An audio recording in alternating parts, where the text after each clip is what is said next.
I watch a lot of television, and when I'm not watching Disney Channel and Nickelodeon, I have a tendency of watching crime television shows. I watch, Criminal Minds, CSI, NCIS, Law and Order, Psych, Monk, Bones, and Castle. I watch a lot of TV, and a lot of it is crime television.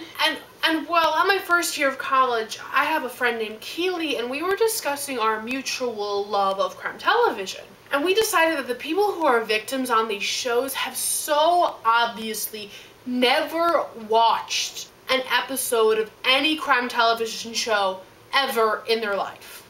Because I, at this moment in time, am more prepared because of watching crime television for such an instance. Based on this theory that crime television has in fact prepared us for horrible situations, we came up with an acronym, and this breaks down into the acronym which is ERR.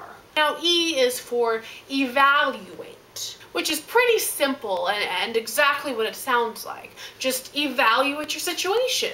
Are you in immediate danger? Are you about to be killed? Or are you going to be held hostage? Evaluate your kidnapper as well. Does it seem like they're the mastermind behind this? Or does it seem like they're being manipulated by somebody else, and can you in turn manipulate them so you can weasel your way out of the situation? Then the next letter is R, which stands for remember. Now this R zones in on the creepy you're being held for years, and this is just remember who you are. Just, your name, your memories, your family, just everything about you that makes up your essence. The point of this one is kind of just to keep you sane, really. Remembering who you are helps you to, disassociate yourself from whatever they're trying to do to you. You are a person who is untouched by this. You can overcome this, and you continue to look for ways out of this horrific situation. And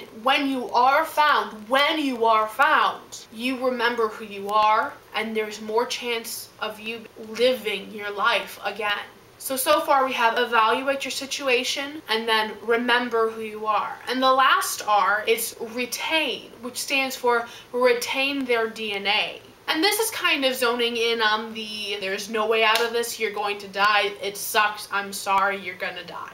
And two ways of doing this that I've heard are pretty darn good. Scratching them so their DNA is underneath your fingernails, and biting them.